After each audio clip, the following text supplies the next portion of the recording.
Good evening, everybody. I'd like to call to order the meeting of the Zoning Board of Appeals for March 21st, 2018. And the first order of business is to review the minutes from the February 21st, 2018 meeting. Did everybody have an opportunity to review the meeting minutes? I know Tim did. Had a couple of edits. I assume those are included in, okay. Does anybody have any other corrections, concerns, comments about the meeting minutes? Just a moment, if you Okay. don't mind Not at considering all. on the first one.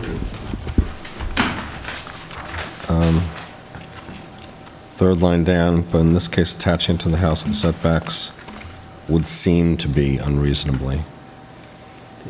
Right, I'm not, Always a solution, but in this case, I can't, attaching it to the house. would seem to be unreasonably. I'm not saying that I made any calculations, so So what do you want to? would seem to be It would unreasonable. seem to be, Yep, okay, thank you. that sounds, makes Reasonable, better English. that too. All right, any other corrections, concerns, comments? Nope. Hearing none, I make a motion to accept the meeting minutes with that correction. Do I have a second? Second. All right, all in favor? Aye. Opposed? Aye. All right, carried. Next, we have a new application. Is someone here for McKay? Yeah. Come on up. Have you been through the process before? Nope. Okay. Not with. Okay. Basically, what we ask you to do is to, if you could go up to the microphone, you're on camera, and if you could just explain to the board what you want to do. I have some questions for you. What we're doing right now is just trying to determine whether the application is sufficient for us to go forward and consider the application. So, Okay. go ahead. My name is Richard McKay. My wife Nancy and I wanted to build a new single-family house on Upper Hook Road. There's a flag lot parcel that was part of a subdivision that Anthony Capalbo put together back in, I believe, 2006. And under the original, at that time, the zoning in that area was 5A, Right. R5A, or at any rate. R5A, Yeah. Subsequently, the zoning has been modified, and it is now requires 10 acres as one of the requirements, the new zoning. The lot itself is only 5.8 acres. So we're asking that we can abide by the 5A with a couple of points so that we can construct a house on the site. If you look at the drawings that were provided, if you notice the setbacks that are under the 10A zoning, and then you subtract out the area that would be required for a septic, which has already been approved by the county, you see there's a tiny little triangle of leftover space that's about 40 feet, 49 feet by about 35 feet. That would be the only place we could conceivably put a house on the property. So the property is more or less not buildable under the current zoning. So we're asking for the variances for that. Right, so as far as I can tell from your application, it appears that there's a front yard setback, side yard setback, and a rear yard setback. That's what it appears to be. Correct. Okay. And you said that the spot where the proposed house is really the only practical Yes, spot to because put it, given the topography. correct. We've got a slope.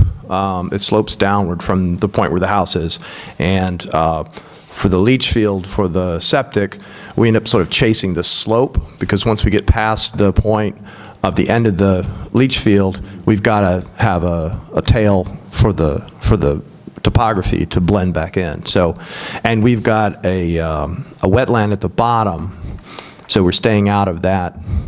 So, yeah, so all those things, all those factors together puts the house pretty much where it is, back up tight against the old the previous setback.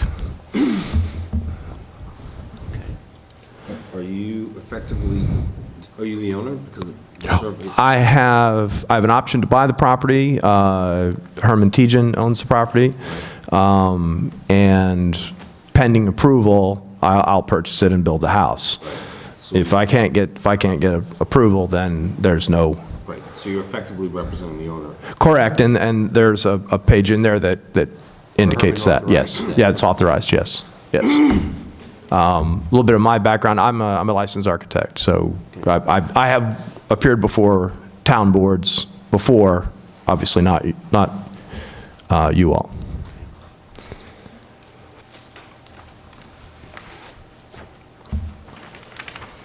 Do you have the plans for what the house is going to look like? Yes, they should be included in the back of the packet. I think there's just a side drawing, not, Pardon? there's just a rendering of the profile of the There house. should, I see, yeah. there should be. Yeah, there's a preliminary rendering. Yeah, that was what the application asked for. I do have additional drawings of what the house looks like, if you would like to see them. Yeah, I mean, that'd be great if you could Yeah. just add them to the application, and you can give copies to Chris, and she can... It didn't ask for them, but certainly.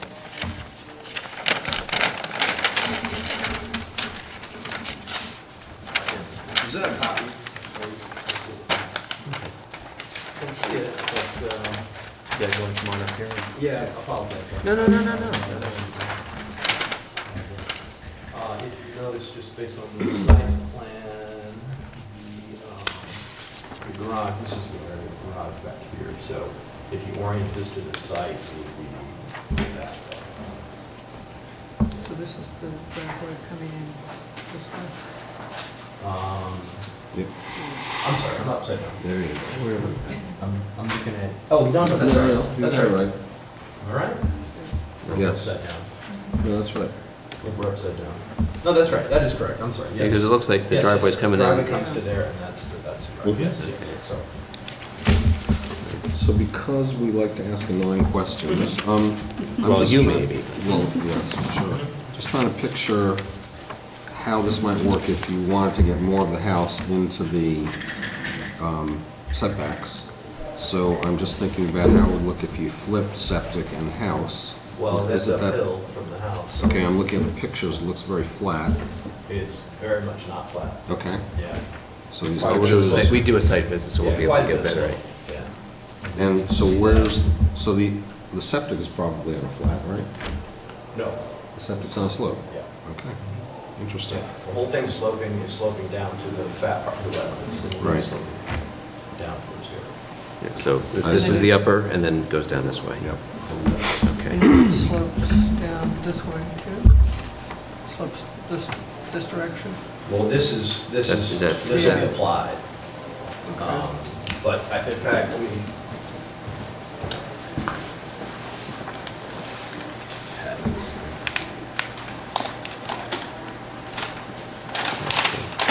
Not this one, it's on another one.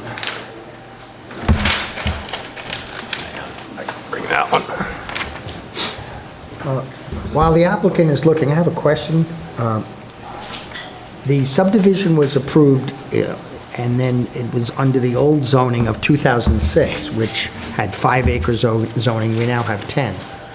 There was side yard. The house at that time was probably just a footprint of where about the house would be on the subdivided lot. Do we apply the side yard and, let's say, the 5-acre zoning, or do we go now to the present? Use the present zoning. To the present, so a subdivision which was approved could, because if someone didn't build on it, they kind of lose it. Well, those house sites are approximate, as you mentioned, so, but you would be able to get a variance. Yeah, you can get a variance, yeah. But Right, and the fact that it was acceptable beforehand, obviously, comes to our comes, feet. is helpful in their application. Thank you. So it looks, I'm sorry. So it's quite a bit of slope to the side. That's the reason this thing is, What it is. we're showing this as the extent of site disturbance, because we've got here, catch the slope up to this. What if he's doing? Okay, and I see you'll need a DEP permit to be building the driveway through the wetland Existing setback? drive at this point, Right. and then it stops, so we have to plug in. Right, I'm pretty sure you'll need a DEC permit for that stretch of impact to the wetland buffer. Yes, and I've got another, it's on another track To do that. through that process, yes. I mean, the existing is in it, so this is obviously as well. And John, how does that impact our, do we Well, this move is, forward regardless of other permits? the short answer is, in this instance, is yes, because I believe that we're classifying this as a type 2 action. Yeah, and that's another, obviously, that's another part of it, because without some forgiveness on that, then there's no access to the site. Right. So it's an unbuildable, it's a condemned site.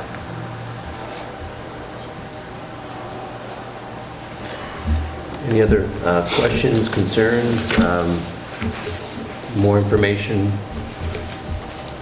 that people need in order to consider this application? Did you give- I just have something to add before Okay. you're ready to move on. Right, I was just going to say, did you give that extra information? Is it up here, or did you give it over to Chris, or did somebody? This kind of shows it, but not well No, enough. no, the, Oh, I'm sorry. the, here it is, right here. Yes. Okay. Yeah, sorry. All right, so, of course, I'll give this to you, and you can make copies for everybody. We'll add it to the application. Question about the well, do we have well setbacks, John? Because this one is about 25 feet from the lot line for the proposed well. I don't know the answer to that question. I don't know that we've ever I'm had not that aware of issue. any. Yeah, I don't think there's any. 15 No, foot. no 15 setbacks? foot? 15 feet from the well property line. Okay, this looks within, I mean, Yeah, I outside. don't think the will's structured. Right.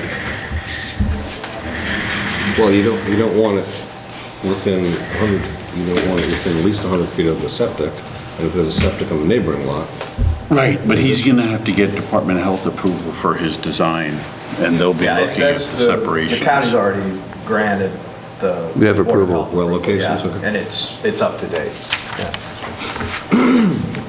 All right, I just wanted to clarify how many variances you're applying for. I understand that front yard, I understand the side yard. Correct. And then you'll need a third for the 10-acre zoning, you have 5.8. Yes, that's correct. That's grandfather. Yeah, So we don't yeah, need that. that's actually a pre-existing lot.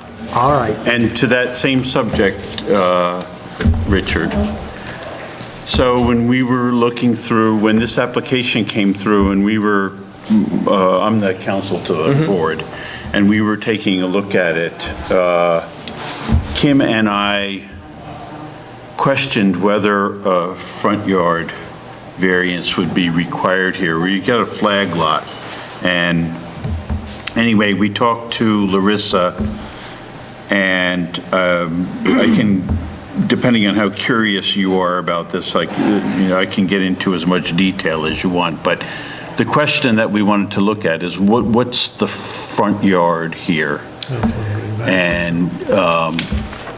And then, how do you how would you calculate that? And Kim took a look at the zoning law definition, then she called Larissa and talked to her, and what we ended up determining was once you get past the flag, that line that starts to go to the south, okay, at the top of the flag, that's really a side yard, okay? So we do, and the house is outside the setback for that line, the one that goes from the top of the flag down to a point where it turns west, okay? well, it's outside the prior building setback. It's outside the present setback. It's more than 100. Okay, here's the current building setback, and here's the prior setback.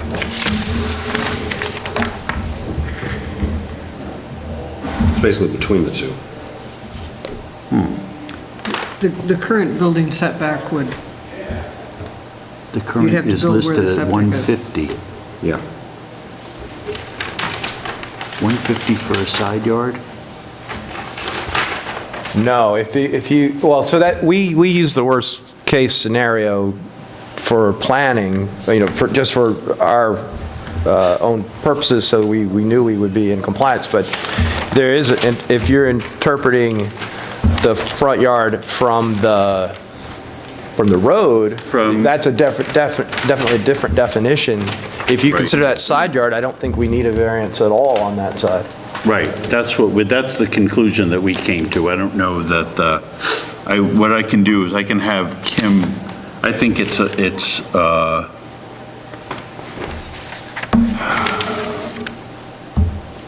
Yeah, I just chose not to argue that because I didn't need that setback regardless. I'm going to be, yeah, Within it. but there's no point in applying for a variance Correct. that you don't need.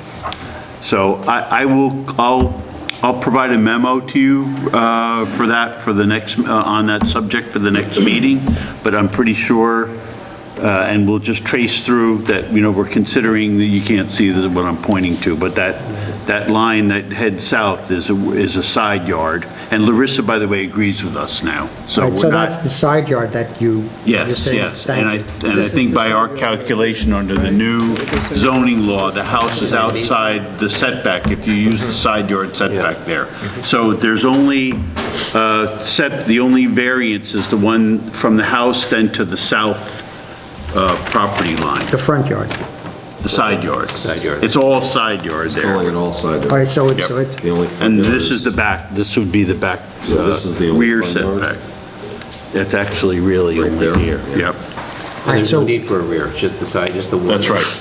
So I The think only- what we're looking at really is just a single variance in this instance. all right, so you're eliminating the original front yard, that's going to be, but still they need to get the side yard setback. That's correct. Thank you. And we'll provide a memo to the board that makes life a little bit easier. Extending this one? The no-cut trees area, is that a deed restriction? that's a deed restriction from the original subdivision. I think it's from here to here. They just want to make sure there's a green buffer between the Right. different neighbors. Yeah. And actually, I was on the site today with the surveyor, and we went over all that. They're measuring it from here. There are no trees that are going to be affected. So if you come down here, you're way within, okay? And then, Sadly, the septic's going This- to kill, the septic in this. no, slope this is side yard, this is what he's gonna need right here. The rear is gonna be the same. Yeah. This is Say that again? Anything else? Side, but if you do front, if you What's that? measure up to here. Well, the from here, septic, because it's got to be 'cause you cleared. got the Even flag lot here, So the this is county really requires the front. the whole thing, the future and the current, to all be cleared. You're within, yeah. So there's not, so I got to chop down some trees, I'd rather not, but Right, for that's the a reserve setback. requirement. And then, because of the snow last week, I went out there today, and there were 2 more trees that are down, so, yeah, so I'm losing trees. Seems like every month. Oh, so where is the reserve septic on this? Pardon? Where's the reserve, the future The septic? reserve is to the right, the half to the right. It's all one piece, but the reserve is to the right, and the Oh, I see. the actual is to the left. I see, so the actual and the reserve are on the same On the set, yeah, rectangle? because there's no room to, because, I would have loved to have shifted them, and then I wouldn't have had to cut down the trees, Okay. but there's just no room, again, because of the slopes. Yeah, who, Richard, you volunteer? Okay, so Richard's assigned to it. I have enough information for me to consider the application. How does the rest of the board feel? Yes, Does anybody require anything more? Okay. All right, so at this time, I'd move that we accept the application. Do I have a second? Second. Okay, all in favor? Aye. Aye, opposed? Okay, we have to do, we've assigned it to Richard, we have to do a seeker determination, You can do that this evening. and I think it is a type 2, is it a C12? It is a type 2, it's the construction of a single-family residence on an approved lot, 6175C9. Does 12 apply because it's a side yard? It's granting an individual setback on, It may. I just need to make sure you have the number right. I have my cheat sheet, so Do you? All right, well then, I think. you're ahead of me on that, but I'm just going Here. off what we had on the grid.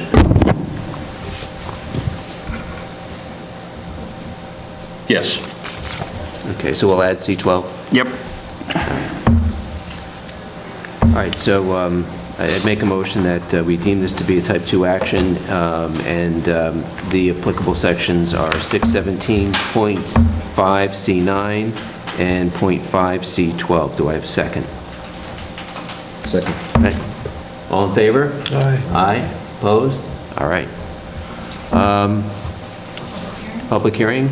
April 18th. Okay. John, would you like me to make a motion on that? Yes, please. All right, at this time, I'd like to make a motion that we set this up for a public hearing on, what, April 18th, you said? Yes. Do I have a second? Yes. 7:35? 7:35? 7:45? 45? Okay. We had a second somewhere? Second? All right, all in favor? Aye. Opposed? All right. So can you make the 18th? We actually probably should have asked you that first. What's that? Can you make April 18th? Sure. All right, so we'll see you at 7:45. You'll go through basically the same thing. We'll have a whole bunch of questions for you. Okay. Your neighbors, such as they are, will be notified and may be here to, give comment and ask questions and things like that. Okay. We need to make some referrals, too. Yes. Planning Board, Obviously. and the CAC and the WAC. CAB. Yeah, we're to err on the side of caution since it's clearly in within the coastal zone, so it needs WAC review, and since it's the same board, we're taking a liberal view of the property as open space, if you look at the property and the surrounding property, so we're recommending referral to them as the CAB as well. Can't hurt. Okay. And to the and you'll need to refer to the planning board. Yeah.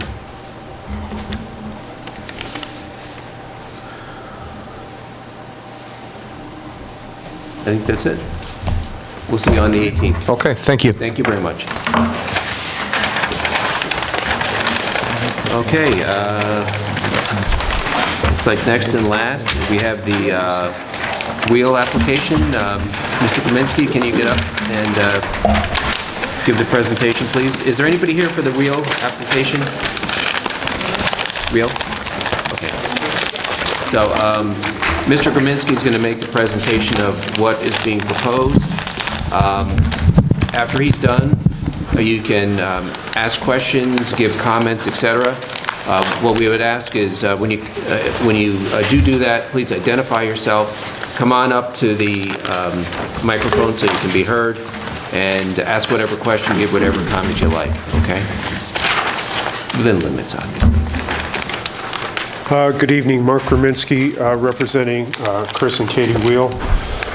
This application in front of this board tonight is for multiple area variances, but I also note that there is an application also in front of the Town of Rhinebeck Planning Board for this particular property. And so what Chris and Katie Wheel would like to do is, their property is located, it's actually split by Wurtemberg Road. They own property on both the east and west side of Wurtemberg Road. The total property size is around 12.5 acres. And on the east side of Wurtemberg Road, there's an existing residence, access off of Wurtemberg Road, just a little bit to the north of that. There's an existing residence, there's an existing barn, and to the south of the barn and the residence is a pool and a pool house. This particular proposal is to convert the barn into the primary residence on the property. And then along with that, where the existing residence, which fronts on Wurtemberg Road, that would become a guest cottage, and more particularly defined as an accessory structure with a dwelling unit per the Town of Rhinebeck Code. So, as I said before, the application is twofold. With the Town of Rhinebeck Planning Board, it requires application for special permit for that accessory structure as a dwelling unit, that being the existing, converting the existing residence into that accessory structure with a dwelling unit. And once again, the barn would now become the primary residence. So that application has been presented to the Town Planning Board. It's been accepted and is actually scheduled for public hearing on April 2nd. The application to this board is for 3 area variances. And those 3 area variances, I'll start with the first one, is that the new guest cottage, or the accessory structure with a dwelling unit, is in front of what's now going to be the primary residence, which is the barn. So primary residence here, accessory dwelling unit is going to be in front of it, so town code requires application for an area variance for that. Secondly, the existing residence to become the guest house, the town code allows for 900 square feet of habitable space for an accessory structure with a dwelling unit. The current floor area for that residence is 3,520 square feet. Therefore, a variance of 2620 is being requested for the accessory structure in front of the primary residence. And then finally, the town code allows for an aggregate area of accessory structures for residential property. And that aggregate area, aggregate area is 1,500 square feet. And in this case, when you consider the existing residence and the pool house, the aggregate area is 4,020 square feet, and therefore a variance of 2,520 square feet is being requested for aggregate area for accessory structure. Also, for the plan also shows location of the water supply and sewage disposal for both the existing residence and actually what is being proposed for the new residence. Water supply is going to be shared individual septics for each of the structures. That application for the sanitary facilities for the new residence is being made to the Dutchess County Health Department by Tim Ross, local engineer. That's my summary. I know I asked you off the record. Can you give us an update on what's going on with the planning board as far as the seeker determination? So the application has been made, excuse me, has been made to the planning board, accepted, and scheduled for public hearing. So we start that process with the planning board on April 2nd.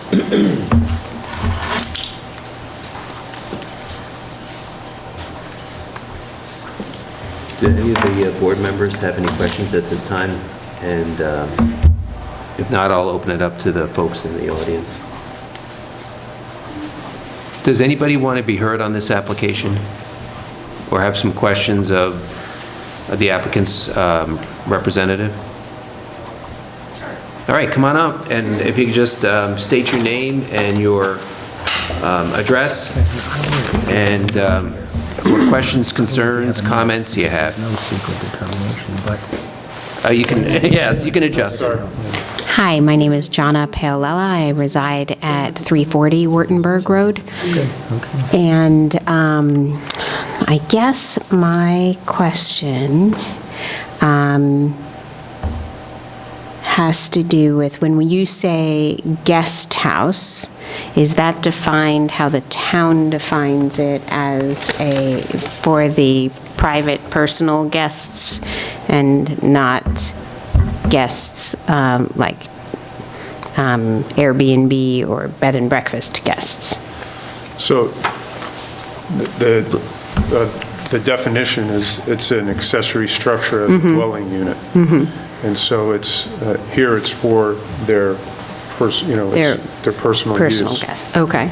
Right, so I'm not, and maybe the board can help me. Well, I think so what she's asking is, what is the intended use? Is it for their friends to come up on the weekend and utilize from time to time, or are they going to make a quasi-commercial venture out of it, which we've seen around town with the Airbnbs and that kind of stuff? No, it's what's been conveyed to me is it's for their personal use. Okay.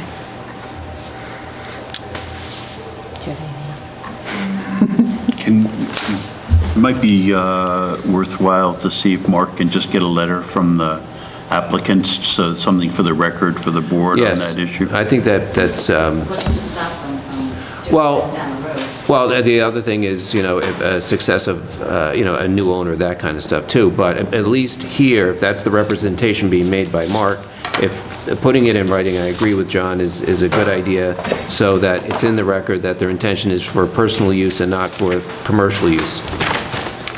And we can consider just listing that as a condition Right. of the granting of the variance if the board decides to do that. Right, and I like that idea too, because, Mark? Yes. Presuming they follow through with the letter, the board may well make that a condition of, assuming the variances are granted, that it only be used for private use and not for commercial use, something along those lines. I noted it, Scott. Okay, And I'll certainly convey that to the applicants. okay. The town goes out of their way to be thoughtful in creating these codes, I'd like to think. And when there is a variance that is excessive, I mean, I guess where is that line drawn? So to go from, it's one thing to go from 900 square feet to, 1,500 square feet, but to go from 900 square feet to 3,500 square feet seems like, why have the 900 square feet at all? Well, it's a case-by-case basis, and I think you have to look at each individual property. For example, you have something that's 20 or 30 acres, or say like Wallach, which is right nearby, which is 60 acres. Maybe it's not that big a deal. But if it's on 1 acre, maybe it is a big deal. So we do a site visit, and we look at the entire neighborhood to see whether it's going to be detrimental to the neighborhood, will it fit in, all that kind of stuff, and does it make sense given the property and the purposes that are being told to us. So it is on a case-by-case basis. And for every single area variance, the board will conduct a balancing test between the benefit to the landowner and the detriment to the community. If the variance were to be granted and there's a mandated 5-element criteria that has to be considered as part of that test, and so the board will apply that, and it applies that test in the instance of every area variance. What I do like is I recognize that we lose barns, and barns, have they've definitely outlived their, if they're not being used for their initial intended purpose, they fall down because they're costly to maintain and keep up. And so I definitely do like the idea of supporting, preserving rural structures. I think that's part of, otherwise they'll all fall in heavy snows eventually. So I know that this isn't part of tonight's questioning, but I figured since I'm up here and this is the first time I'm looking at a picture, the raised garden beds, the buzz that I've heard is that it's going to be a pick-your-own flower farm, and I'm just wanting to know if that's just rumor or truth. So- I'd like to pick flowers down the street from me. So what I've been told, because I'm the second consultant involved in this application, so, and I'm a little familiar with the previous, presentations for it, so I specifically asked about the flower business. And so what's been discussed with me is that it is a wholesale flower business. There's no retail. There's no retail sale of flowers. It's wholesale. It's either by either going off-site, bringing the flowers off-site, or to having a subscription to various businesses, and that's it. So it's strictly wholesale. So there's no retail sales involved at all. Okay. For that? No, no, I've had a discussion with the planning board I've had a lengthy discussion with the planning board about that. And so that's something that on April 2nd, if you want to come to that meeting, it was initially with the acting zoning enforcement officer, he's also the current chair of the planning board, Mike Trimble. And so we discussed that and took a look at what is allowed under ag and markets related to that. So you can continue that discussion if you'd like with the planning board. Mark, will that then be clarified by the planning board, or is that something we would want a letter to that effect as well? That's a wholesale operation and not a retail. I think since it was previously brought up, I mean, you can certainly discuss with the planning board how you'd like to handle it, but I know it was I had a specific discussion about it, and it's I included it in the narrative to the planning board, so I'm assuming it's part of that application, but I think you should clarify that with the board. You included in the narrative that it's a wholesale operation. Correct. Not just that it exists, but that there's a specific way that it's implemented. Excuse me? Not just that the raised beds exist, but that they're a wholesale operation and not a retail operation. Right. Yes, I was specific in saying it's wholesale, not retail. But I would point out that particular part of the intended use of the property really falls outside the jurisdiction of this board, since it doesn't really have a connection to the variance that's being requested. But it'll be dealt with by the planning board as part of the site plan review.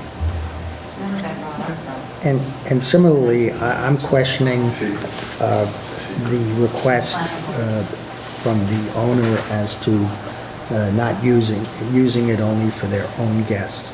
I understand why, but I don't know if we're going beyond our powers, and if we start regulating property after property, that could become a problem. But see, to me, that goes to the character of the neighborhood, and I think we only have to look down the street where, something was made into an Airbnb, and we have neighbors now saying, hey, listen, we see cars there all the time, and this, that, and the other thing. There's a big difference between using it as an Airbnb with, people in and out of the place all the time versus an occasional weekend guest. Yeah. So I think it is important as far as the character of the neighborhood and that.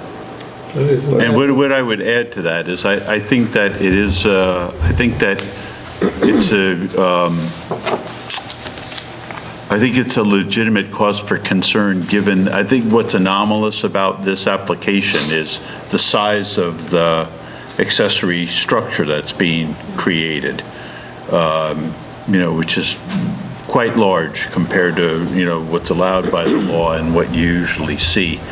And the flexibility for what that could be used for, obviously is something that gets broader the larger that the building is. So I think I can see it being something that ought to be in the equation for the board's deliberation. Sorry, Tim. No, I was just going to say, I think one of the reasons that the board is a little less squeamish about this large amount of accessory structures because they're existing. Yes. Right. Yep. The buildings Right. are existing. And it's Right, and they are existing, but by the same token, how they get used after that. Right, and again, still fresh in my mind is an application we considered a couple of years ago off of 308, which, turned into an Airbnb and turned into a real problem for the neighbor, because it was supposed to be, it was represented to us. I don't think it was put in writing or put in as a requirement of the variances that the person, the applicant, was going to live there. Yep. And they never did. Yep. And it's been an Airbnb ever since, I think. And the thing is that if you're, so we ask the applicants to sign a certification when the application comes in that is assuring the board they're attesting on the certification, swearing to the accuracy of the information that's being given to the board in connection with the application, because you're relying on that information in deciding in how you decide to exercise your judgment on the question that's being presented. And I think just given the magnitude, you have, as we've discussed before, it's going to be within your judgment, the issues of substantiality of the variances being requested. And we know that it's not strictly an arithmetic equation, but I think that building size is something that does have a place in the deliberations on substantiality, for instance, character of the neighborhood, as Scott. So it does touch elements of our required criteria. Well, I don't know which way I would vote yet, but I'm sort of seeing both sides of this, and I think there's, if the community, if our town feels a certain way about Airbnbs and those sorts of uses, it seems to me more useful to have a town-wide approach to it rather than have it. That's coming maybe down. Yeah, I think, It's not that here yet. there's a lot of municipalities are struggling with how to deal with those Sure. issues. There are folks that have done what the municipalities have asked, and they've come before boards and gotten the approvals necessary to have a bed and breakfast as it's defined by the town. There's concerns by municipalities. We've had lots of problems with neighbors. There have been lots of concerns that have been raised about safety, and all this stuff is happening outside regulation. But it's been a complicated area for municipalities to get their hands around in terms of the approach that they want to take. I know that this is a topic of discussion at the town board and has been for some time, and I think the board does have a desire to sort of take a town-wide approach at some point, but that's not here yet. Right, and I'm just thinking about the challenge that we have, and which you could argue is trying to get into somebody's head about what their intention is right now for a proposed building or conversion of a building, when the neighbor who, could presumably start an Airbnb tomorrow, because we didn't insert anything into Well, there, because we didn't have an opportunity to approve anything. Yeah, But that's we're right. going to get That's that. right. We're going to get the representation letter, and we're going to, that's what I would, if I was going to vote in the affirmative, I would insist upon something like that. Yeah, Only for. and here, the difference is that right now, this person is in front of you, and they want something from you. And so this provides it, so that puts it within your jurisdiction, whereas the other matter is not. So you have to exercise your judgment in the matters that are within your jurisdiction, and this happens to be one of them. Yeah, it's an interesting And, fairness. it's a policy, it's a land use policy question for the town board, with regard to what's the approach to take to regulate this on a town-wide basis. However, it's only because it's an accessory structure. We're not going to get involved with main structures with this thinking. Say that again, please? Oh, we're only discussing this because it's an accessory structure. That's right, that's right. And it's really, as an accessory structure, we're kind of, the request for the letter is belt and suspenders, and again, I think you want to have, and I would make the same argument with regard to the condition, is just to put something within the town records to say that if this variance is granted, that the board inquired about this, that the board had a particular view on this, but the application is for an accessory dwelling, and you're not really allowed to do that in just a plain old accessory dwelling right now. But I think it would be good to have something in the record that clarifies the board's thinking for a zoning enforcement officer. If somebody comes in and says, hey, I'm on the internet, I see they're advertising on Right. Airbnb for this, what's the situation? And then the CEO can really just open the record on this and look at the approval, and it's straightforward. Thank you. To the comment you made earlier, what happens then if they sell the property? Well, that's another good reason to have a condition in the Because then approval, it because does- But then that the approval land- follows Okay. stays with the land, and it's a good way for a new landowner to pick up that approval and understand what the parameters are. Sir, and did you want to make a comment? No, not this time, I'm taking it all in. Okay. I have a question, I'm just going to speak, but, Okay. Well, Could you identify yes. yourself? sure, I'm Cynthia Kernan. I actually, the other neighbor next to them asked me to show up because they were both working, Kim Rogers. What's her address? Fred, do you want? Okay, can you come on up and just so we have something for the record, because Okay. The property right next door to them, and they both couldn't show up, so, and I'm going to tell them if they have concerns to put it in writing, whatever, but when you were talking about the aggregate area of the pool house and the cottage of 4020, does that also, is there an aggregate for, since the barn is pretty close to that area, I mean, it's all kind of lumped together in one area, is there an aggregate for the total and that amount of acreage of, not the whole amount of acreage, but the amount of acreage that those dwellings are on, or is that another It was like a concern? surface area kind of. Yeah, and it wouldn't apply on something this big, I wouldn't. It's what, about 12 acres? How big is the? 12 and a half acres. Coverage. So Two and a coverage, half's on the other side of the road, so, coverage is fine. It's actually, it is on the other side, but real property has it as a single parcel. So, and So what's the max percentage of lot coverage? so a maximum building coverage, 7%. We have 1.2% now.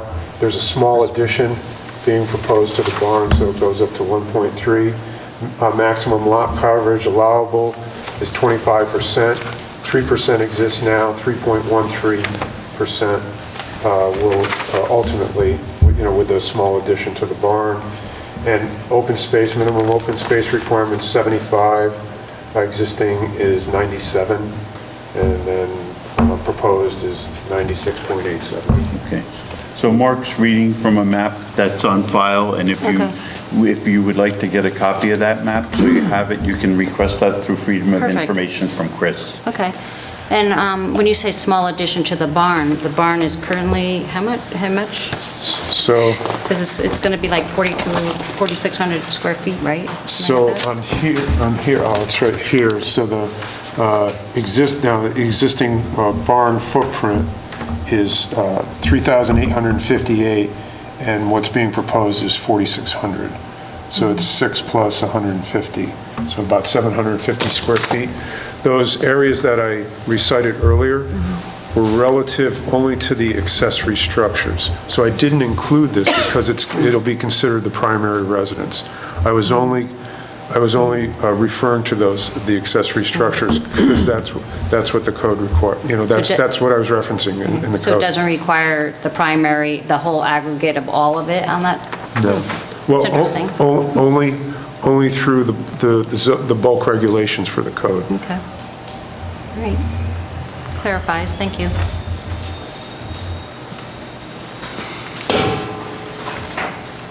Any more questions, concerns? Could I just get the first woman's name? Cynthia.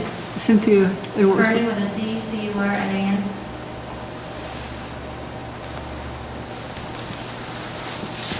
You're speaking for Kim Rogers, is that right? Yes, she asked me to come.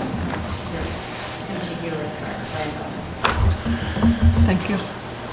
John, I think an issue comes up is, assuming we feel we have enough information to close the public hearing, do we close the public hearing, or do we keep it open because of the issues that are going on with the planning board as far as the secret determination and all that kind of stuff? I know the applicant has indicated they're willing to extend our time to do a resolution, but we can go one of two ways, and I don't know which Yeah, you might prefer. I have a recommendation. And my recommendation is that the public hearing be left open until Okay. the next meeting. I think we'll know more about what happens at the planning board on April 2nd. It will give any neighbors that are interested an opportunity to obtain information or documents from Chris that they'd like to look at between now and the next meeting, and one more opportunity to say something before the board closes the record. And I'm leaning that way too, because of the size of the request. And there's clearly interest here. People need more information, and other folks may want to submit documentation, or appear at the next public hearing and give, their comments. So, I mean, given the size and the scope of this, I would prefer to keep it open and wait to see what happens at the planning board. Okay. So that would, I would like to do it that way, but. Okay. What about the rest of the board? How do you guys feel about that? I agree with you. Keeping it open? Yeah. I just, something with this magnitude, I think it makes some sense. Yes, I have ma'am. a question, and this probably is for the planning board, but with this wholesale flower thing, will the signage and all of that required, or is that for the planning board? That's a planning board issue. But good to bring up at that. There will be eventually a public hearing at the planning board associated with the site plan review, so there will be an opportunity for public comment. And if the point does come that, Already a public hearing. what's that? I think they're past that point, aren't they? I don't think so, Public hearing? Mark. No, you should have received notice, you're being noticed now. I sent them all out last week. For public hearing, April 2nd. I got one for the 16th. Oh, is it the 16th? Yeah. Okay, it's the 16th. Well, they have a meeting on the 2nd and the 16th. I thought it was April 2nd. I apologize. Well, we'll still have the information because we're the Right. 18th. Yeah. Right. And I would just, April 16th.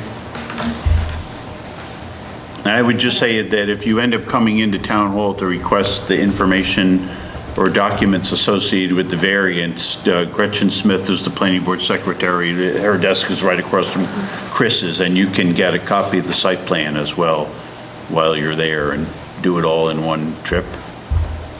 And you'll have a lot more information to work with and allow you to go into the public hearing at the planning board with a good base of information. Okay, then I guess at this time I'd move that we continue the public hearing, keeping it open until the next public hearing date, which I believe is the 18th, if I remember correctly. Yep. So even if the public hearing's on the 16th, it's still in advance of our Right, next meeting. right. Do I have a second on my motion? Second. Okay, all in favor? Aye. Opposed? All right, we'll see you here on the 18th. Okay, Thank you, Mark. excuse me? Okay. Okay, great, thank you, Chris. All right, it doesn't appear that we have any old business, correspondence, anything else? John, do you have anything you need to talk to us about, or in the public? Not as a part of official ZBA business. Anybody have anything else? It's going downhill. No? All right. Motion to adjourn, do I have a second? Second. All right, all in favor? Aye. Opposed?